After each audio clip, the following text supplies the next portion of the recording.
They have a handle you can attach to the front, and you like turn it. Oh yeah. For that's a good. couple of days, and it'll charge it For up. a couple of days. Get your bike out. And you That's right. Attach your bicycle to it. Wind it After up. you've ridden 500 miles on your bike, you can drive 200 miles in your car. That's right.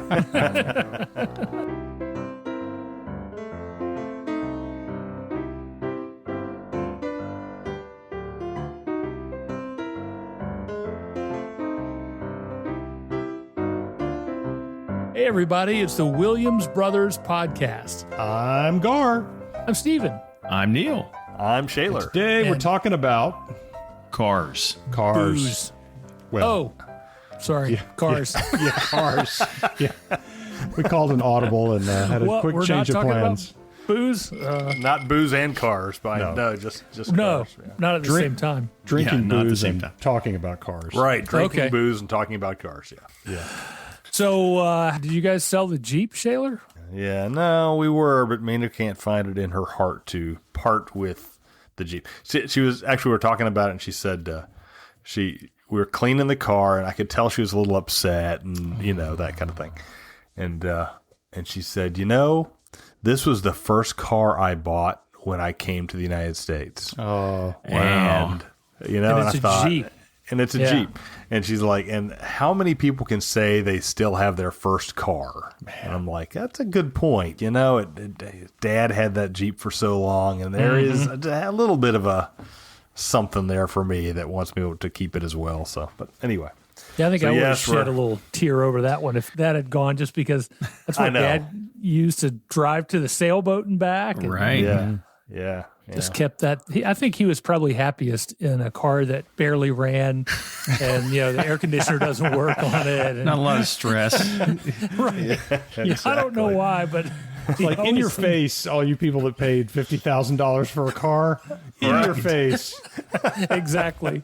I don't mind putting transmission fluid in it every day. It's perfectly fine. That's right. It runs fine. Yeah. I'll tell you another car story. We had a Honda Odyssey that we bought brand new, and we got it when the kids were little, and we went everywhere in that Honda Odyssey. And this was back before the days when they had the cool flat screen DVD things Right, that your yeah. kids could watch. So literally, we bought at Walmart a little TV that had a VCR in the bottom of it. And it was 12 volt, so we could plug it into the cigarette lighter. And then I arranged, for each kid to have headphones, wired the car back there when we're going on long trips. And then it was just such great memories of that car, and we finally got rid of it. It was the same thing. My wife just had a tear in her eye. It was like, the kids grew up in that car. There's been so much life in that car. And and off it went into the CarMax ether. We never, you don't know what happened to it after that. But When I met Dawn, I had no job.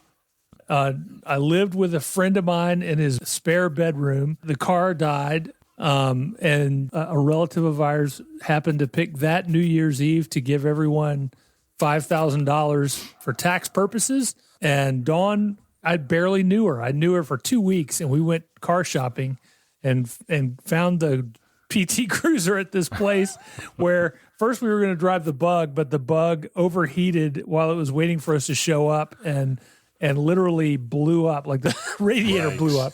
So, okay, we won't get that one. So not that one.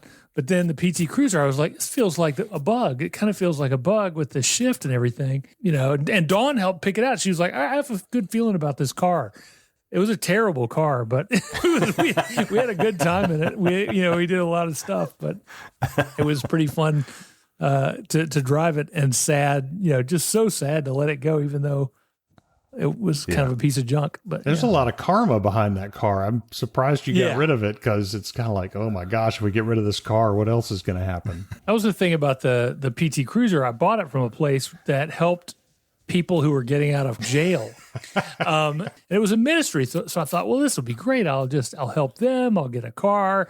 But yeah, that's what happens. They buy it from an auction place, bring it back fix it, quote unquote. Yeah. That's why Yeah. 2 of them exploded before we could drive them. And My son's first car, Shaler found for us. It was a Hyundai Santa Fe 2001. The paint job on it was shot because it had been out in the sun for so long, so the paint job wasn't great, but it ran wonderfully.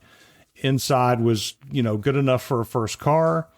And let me tell you, my son loved that car.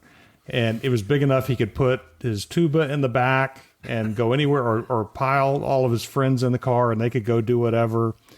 Had that car through high school, had that car through college, had it after college and during COVID.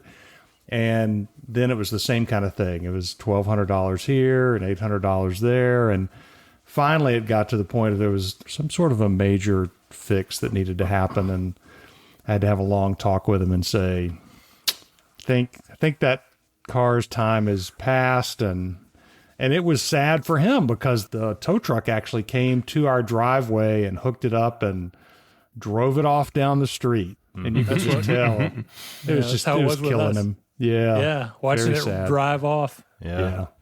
Yeah. Dawn came running down to get a picture of it and everything. Wait. Haley, when she got her first car and we were low on funds and we went to all the car dealers we could find, to find a car within our price range, our limited price range, and went to a place in North Georgia. And I don't know if these cars were totaled, or scrapped cars or something, but there was something weird about all these cars because it was like their wires sticking out of places that you're like, what is, and door handles that don't exactly match and just weirdness. And we went to a few of these places and actually found the Mitsubishi. It ran okay. It got her, through a few years. And then not too long after that, we swapped some cars around and she got handed down, another car because we just didn't feel great, about that car as it aged. This goes way back. So when Mina and I first got married, and the minister was former U.S. Navy and was married to a Japanese gal there and all. Years and years later, we went back to Okinawa because my wife and daughter wanted to get baptized in Okinawan water. So we called this minister again.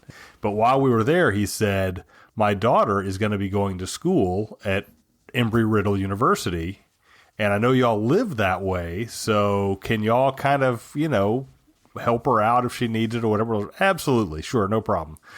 When she gets to college, she has this green 1999 Ford Mustang. And then she went home for the summer back to Okinawa, and she left that car in our garage. And during that summer, decided to join the Navy. So her dad called and said, hey, can y'all just, scrap the car? Whatever money you get for it, that's fine. Just scrap it. And we said, well, we'll buy it from you because our daughter, Lana, was getting close to that age where she'd need a car. And so off she went to go join the Navy, and now we had this 1999 Ford Mustang for my daughter, which she drove all through high school and loved it. And same kind of thing, though. It wasn't in great shape. It was, again, it's an old car.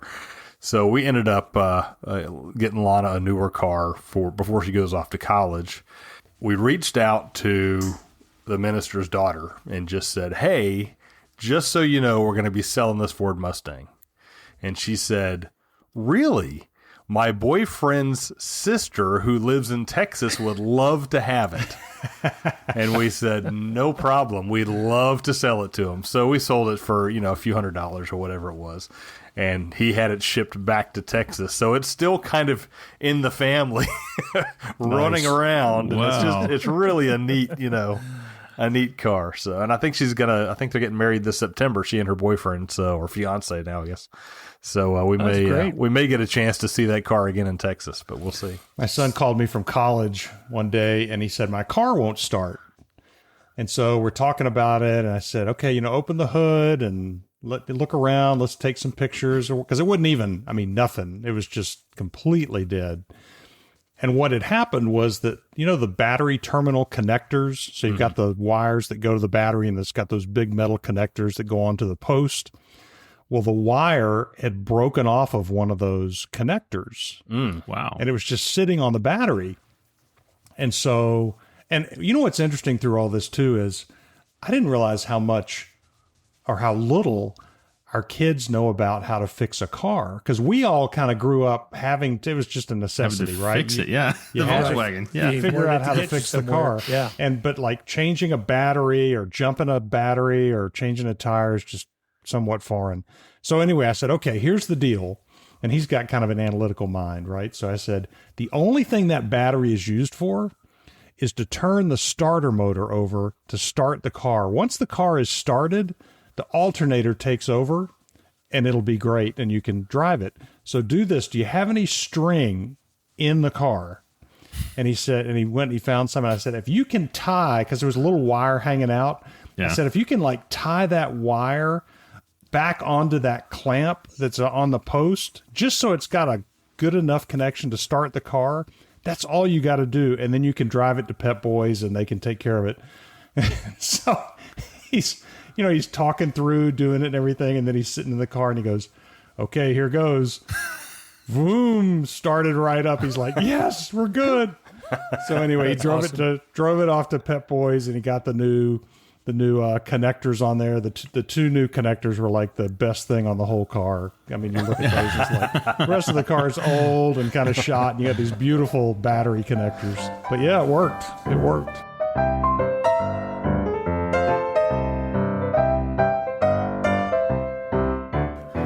What was the first car you ever...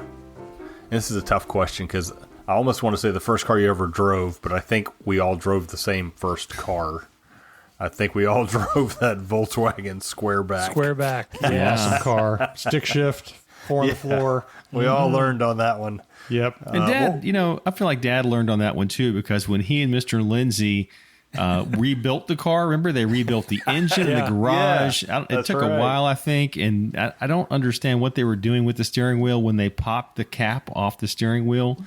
But springs flew, and the blinkers never worked again, and the horn never worked again. And first car I ever bought with my own money was a Volkswagen Quantum, which looked an awful lot way back in the day like an Audi. It had a sunroof. It was a good-looking car. It was like a metallic blue. I mean, it was a pretty kind of conservative car. It was stick, right? It was still a stick shift, so I'm driving a stick, which is good. The cool thing was you turn on the radio and the antenna goes up.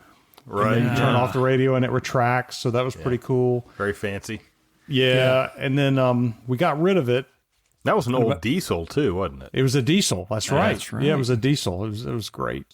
And then about 3 days after we traded it in, I got a call from the Georgia State Patrol.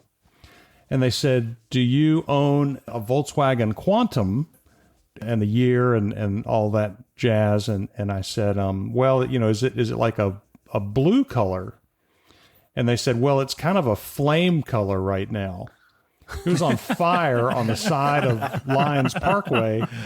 And I said, no, I traded it in about 3 days ago to whatever the dealership was so they could, track that down.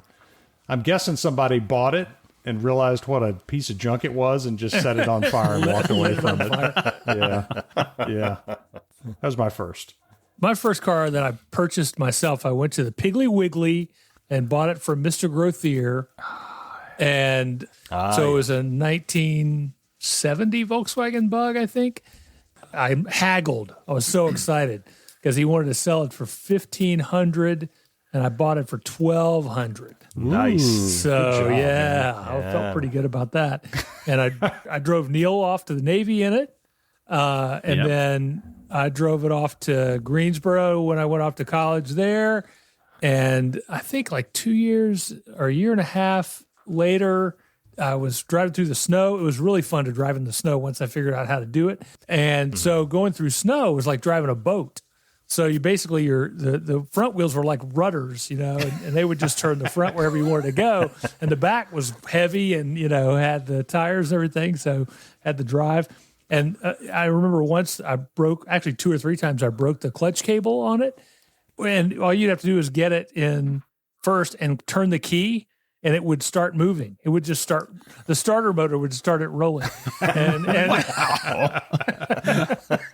it was awesome. So that thing would not die. And then I hit a snowbank, and the one thing about old bugs is that they're, you know how they float. Well, the floor goes down and dips like a tub. So if water gets into it and just sits underneath the mat long enough, it rusts out completely. And that's what happened. I hit a snowbank and it pushed the floor up, and snow came into the back seat. And I was like, oh, okay, probably need a new car now. It was pretty fun. It was a fun car to drive. And when you get your first car, it's just such freedom. Yeah. Oh, yeah. I mean, when it's your car, it's just. I can't remember who it was I took on the ride down that road next to the Crystal near the ballpark. It was one of you guys. We were driving down in the Bug, and there's a dip, like a really serious dip. and so I might have been Neil, can't remember, but I just like sped up because I knew it was gonna, we were gonna get airborne. And we did. I'm pretty sure we were airborne because it just went wham. And I was like, okay, I'm not gonna do that again. And then years later, the bottom of the Bug falls out. Yeah, imagine that. Yeah. That was it. But my first car, because I did, went in the Navy after high school and all that. So after driving mom and dad's cars, I didn't have a car for a little bit, and then got an Isuzu iMark. And it's a 4-door. So I went shopping for the car with mom and dad. We remember looking at a 2-door Subaru sports car that I thought was very cool. But mom and dad, I was not very practical, and I had never bought a car before, and so I'm just kind of, okay, I'm going to listen to what you guys say because you've bought a lot of cars. And so this Isuzu iMark, it was okay, had a really small engine. My friends are like, oh, it's got a 2.5 liter, and mine's got like a 0.7 liter. I don't know what it was. 3-cylinder. Exactly. Well, I think it had 4. My fondest memory of that car was taking Robin to meet Grandma and Grandpa in Birmingham. And as you know, Birmingham's got a lot of hills, a lot of up and down. Mountains even. Yeah, mountains, I guess you'd call them. Yeah, big hills. And the Isuzu did not have all the torque in the world, so we'd be heading up the mountain, and it would get slower and slower. And Robin's looking at me, are we going to make it? Oh yeah, we're going to make it. I'm downshifting and I'm just, wondering why they sell cars like these, even, but it was a great car. It lasted for a long time. And I think we even might have had a child seat in the backseat of that car before we got done and traded into something else. So the 4 doors worked out in the end. So yeah, that's good. Good. My first car I bought was a Volkswagen Fox, which was a great little car for the first year. And then it starts falling apart. It was one of those deals, but it was a great car. And I had that until I joined the Navy. So I probably had it for 2 years or so, maybe something like that. No great stories about it. It ran, it was fine. It got me to and from work, and that was, but it was neat. I remember driving back and forth from Charleston with Neil because Neil and I were roommates. Yeah. When he was in Charleston, and I worked at a radio station in Charleston. So we got walkie-talkies. And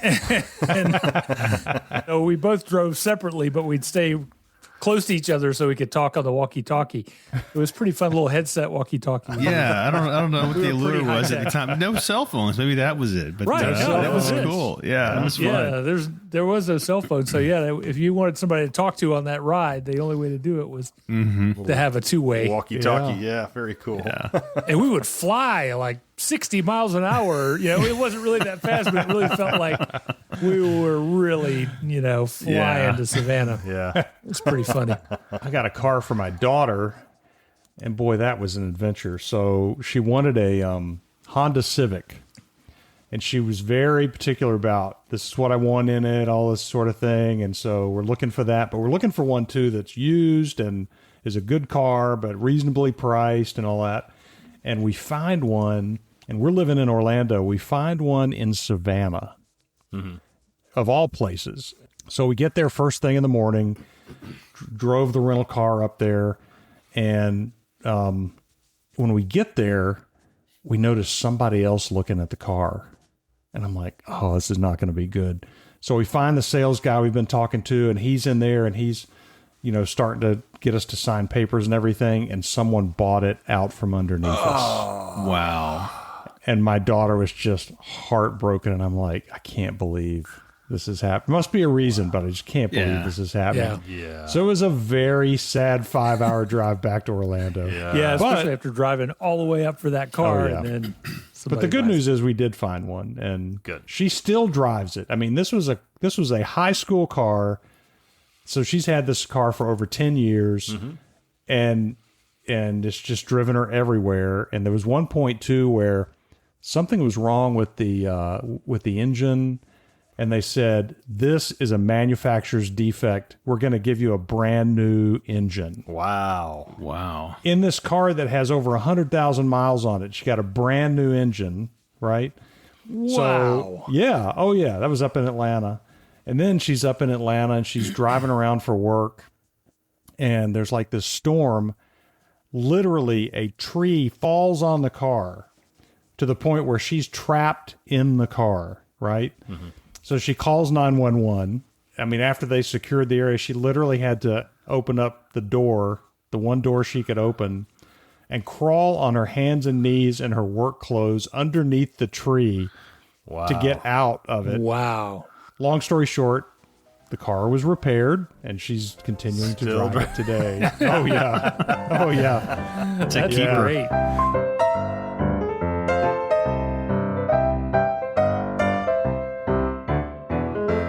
What cars do you currently own? I've got a couple of Volkswagens. Yep. Got a Volkswagen Tiguan, which is a mix between a tiger and an iguana, in case you're wondering why they named it I was wondering. Wondered that. Yeah. Makes perfect all right. sense. Perfect. They they have little hats for Tiguans that's like a tiger striped iguana. It's pretty cool. Ferocious iguana. Yeah, Tiguan. And we got that because she had a CRV before, and a deer kamikazed into it and killed both the deer and the car. It was totaled. So, and she really did not want to part with that Honda. But when we went looking for new cars, she was like, I really want one like my Honda, but I also want one that's like the Volkswagen Bug that I drove as a rental. And so we were sitting in a CRV looking out the window at a Tiguan, and she's like, what is a Tiguan? And I said, that's basically a CRV, but it's Volkswagen. Oh, so she got behind the wheel of that, and it was great. She loved it. So we ended up getting one, and then we have a new Volkswagen Atlas that I just got, and I got that to replace the PT Cruiser because it's big enough to haul stuff in, and you can even pull a trailer with it, which we've never had a car you could pull a trailer with, so that's good. So if we have a trailer or a camper or whatever we need to pull, we can do it. Yeah, we got a Volkswagen too. We got a Volkswagen Passat, just the sedan, and then Robin's got a Ford Edge SUV. We've always tried to have kind of an SUV, and I like sedans and just cars better for myself to drive, better than SUVs or trucks or anything. And Robin's always like SUVs, so that's kind of how we've been the last few years with those vehicles. You guys remember the Volkswagen commercial where it was the German scientist guy that would, I'm going to unpimp your ride. Yeah, You know, if you want me to unpimp your ride, say what? And they go, what? And and then this bowling ball is just like big weight or something comes crashing into the car and destroys it. That's And then funny. I think they launched one with a catapult at one point or something, but anyway, they've got great commercials. Our local Volkswagen dealership, I thought they were awesome. I took Dawn's car in to get the sunshade because there's a sunroof and a shade that comes over it. And I took it to get it replaced. I was going to do it myself. And the more I thought about it, and the more the sunshade sat there not getting installed, the more I thought, you know what? I'm going to take it to the professionals and get them to do it. So they did it. And I went in, and they were so nice to me, and they even gave me a Lyft ride home, like an Uber Lyft thing home, and then they gave me a lift back, and they were. I was like, man, they really have turned the corner here at this place. They have really, it's like top notch. Well, then I took it home, and Dawn looks at it, and she's like, well, there are greasy fingerprints all over the headliner, and the headliner's kind of bubbled up a little bit, and so we go back, and I'm like, can you guys clean, just of greasy fingerprints? And the guy says, "Are you sure that wasn't like that before?" I'm like, yeah, we were up there with our greasy hands, and you guys, I'm sure, didn't touch the headliner. But, Right. And then we told them about the bubbling up, and they're like, "Oh, that was there. It was already like that. It was like that when you brought it in," and they would not budge on that. And the screen shade was like over $2,000 because of the amount of work that went into it. Yeah. And I think they got frustrated and weren't able to do it right, and pushed it all back up in there however they could. But that really killed me. I was like, I thought I was going to go back to them for service like every single time. Yeah. And I was so happy that I'd found a great place to get the car fixed. We bought 2 cars from them. We bought the Tiguan from them and this new car that we just bought. And, and we've had her car repaired there over and over again. So it was sort of like, are you guys mental? I mean, how are you not? Why would you not ever want us to come back ever again? Because there's no way we're going to go back there. It's just so sad when you have to break up with your service department. It's the worst. Right. It's hard to find a good one for sure. It really is. Yeah, it is. Yep. Yeah, my daughter had a similar thing happen at a car dealership. They had something wrong with the transmission of a little SUV they had, and took it in, and they said, "Oh, this is a factory thing, where we're going to be able to do it for you. It's a factory recall thing, and we're going to be able to get this fixed." And they're like, "Great." So they leave it, and they come back to pick the car up, and there's a crack in the front windshield. And they're like, no. "Hey, what about this? This crack? Oh, well, that was."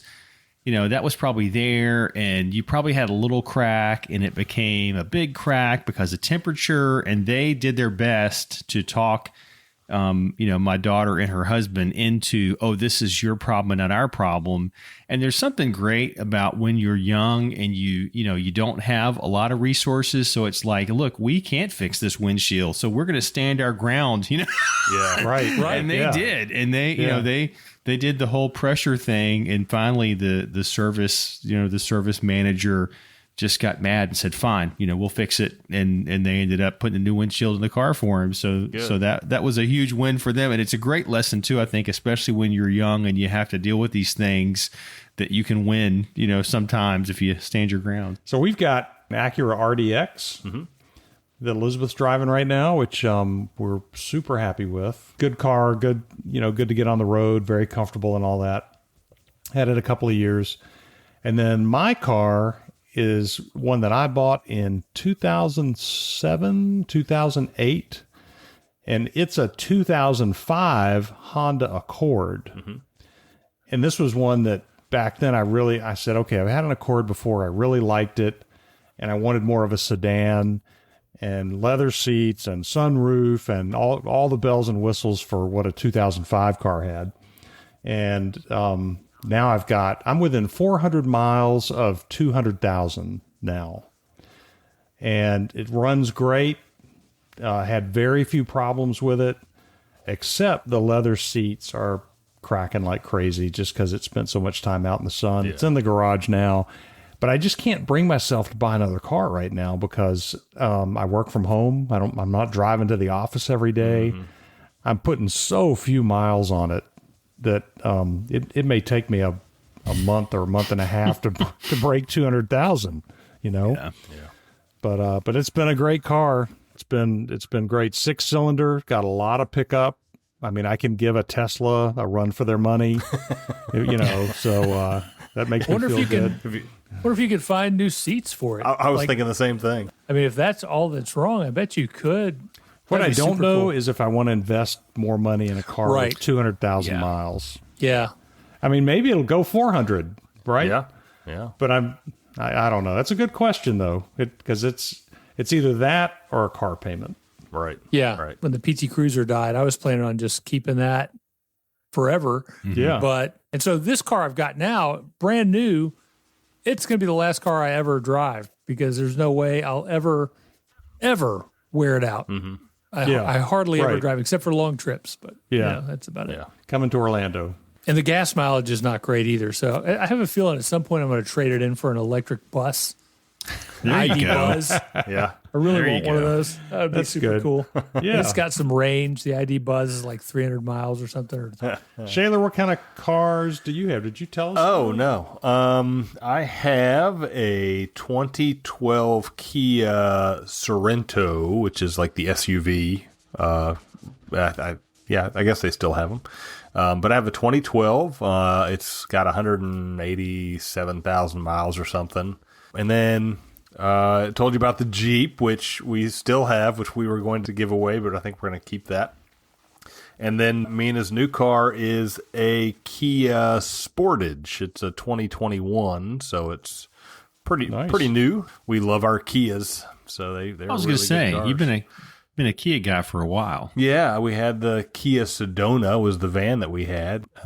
Mina had a Kia Sorento way back right after our daughter was born. She had one briefly, but anyway, so that's kind of so this is our fourth Kia, and we've loved them. They're great cars. I like their logo now. Their logo looks really cool. It looks like the Nine Inch Nails logo. Have you seen it? Yeah, It's like really sharp looking, really cool. It's always amazing though, because you get a new car and there's this great excitement around a new car, and it's fun. It's great, new features, new stuff, and then after some period of time, it's just kind of the car, So it's sort of Right. like Teslas. I've been looking at Teslas for at least 5 years and going, man, I really want to get a Tesla, but I just really, just can't do it because I know the investment, of course. I mean, the prices come down significantly recently on Teslas, but I just feel like I would get it and then it would just be the car. And it's sort of like, okay, now I owe this money for this car.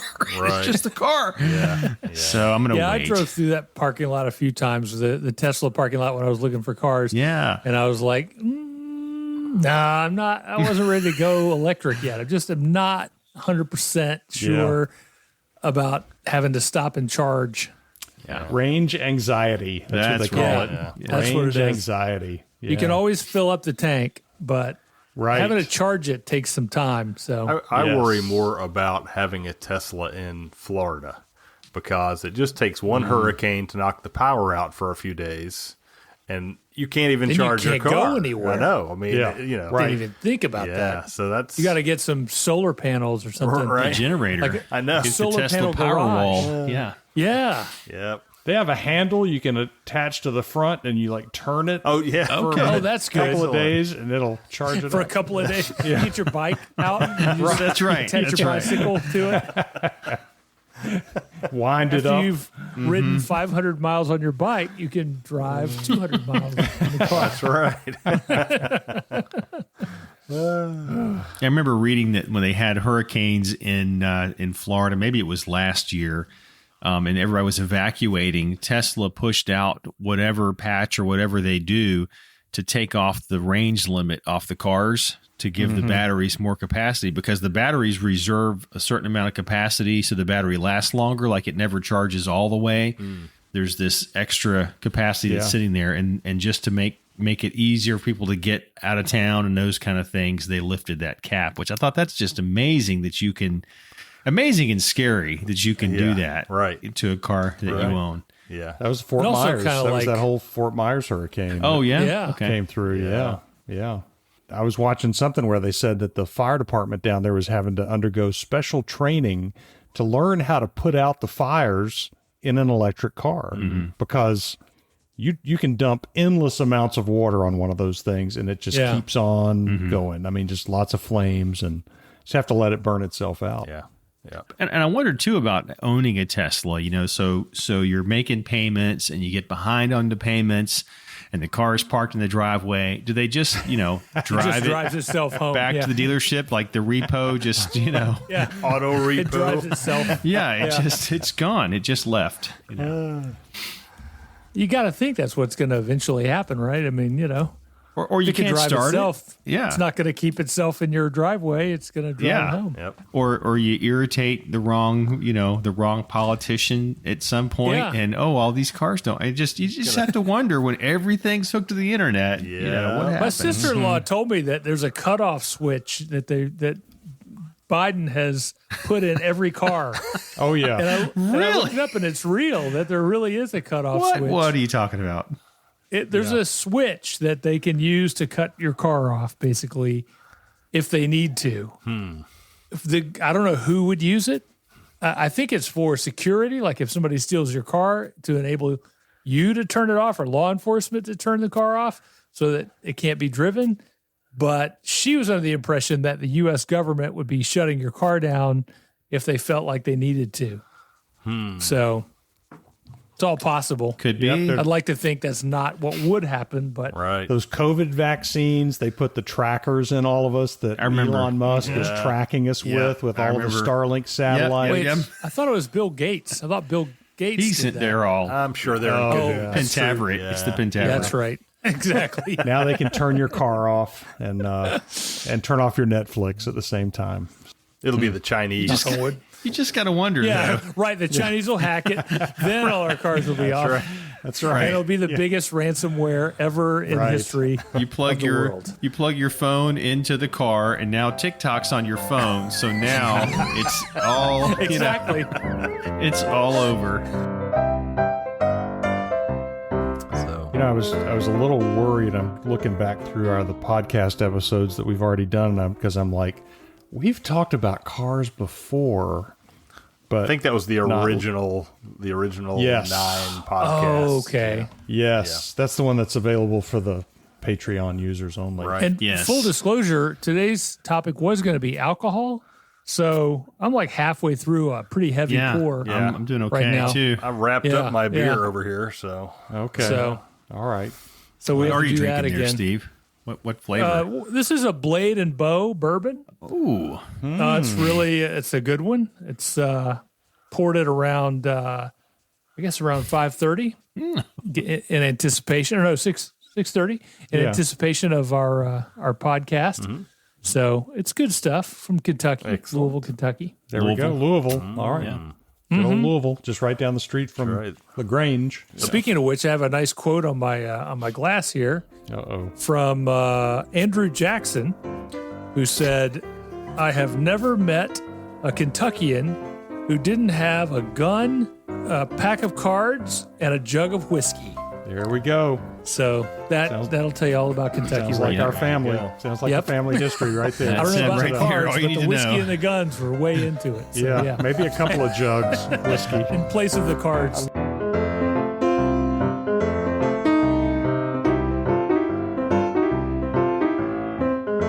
The Williams Brothers podcast is made possible by a grant from the Saunce Group. Do something good every chance you get. And by the Williams Foundation. The theme song is 5 Card Shuffle by Kevin MacLeod.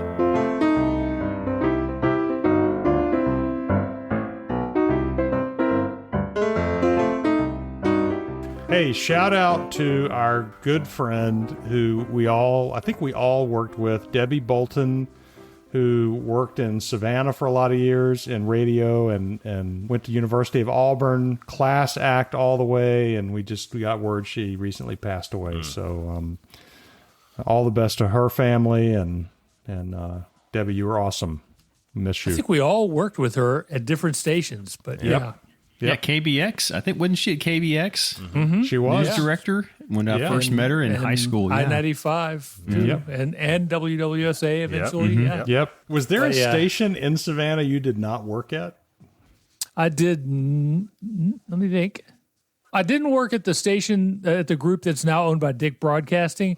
That's like oldies. I can't remember what all they are, but there's like 6 stations that they Okay. moved down from Beaufort. That I Okay. didn't work at those. But There's probably something like else. SGF, KBX, CHY.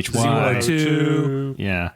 So I was just- there for yeah. when they signed on I-95 and when they signed on WBMQ, which is my favorite story ever, because they came down from Erie, Pennsylvania, and they decided to make a beach music station, which, if you're not familiar with what beach music is, it exists only in a very tight little area of coastal North and South Carolina and maybe Georgia, a little bit of Georgia. Yeah. And so it's like the Tams, Coasters. the Coasters. Yeah, yeah. it's a small group of Yeah. artists that people would shag to. That was the dance, shagging. So they didn't know that though. So they came in and it was they recall lettered it WBMQ, beach music on cue. But in their mind, beach music was music you listen to at the beach. In Savannah, that's not what it is at all. So when it first came on, it's they're like, okay, here we go. We're just going to flip the switch. And they turned off the country station and they turned on the new station, and it said beach music on cue, WBMQ. And it's the guy's voice is the group program director who's standing there beaming with pride. And then the automation like rolls the first tape of, so the first one starts rolling automatically and starts playing Reeling in the Years by Steely Dan. Oh, yeah. So I'm standing there going,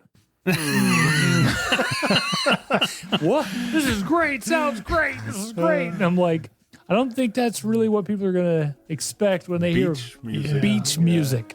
So they ended up renaming it Oldies on Cue instead of beach music on cue. 30 minutes the after call letters Stephen went quit talking right to out them, they renamed it all. That's right. That's right. The call letters went out the window. Who cares about the call letters?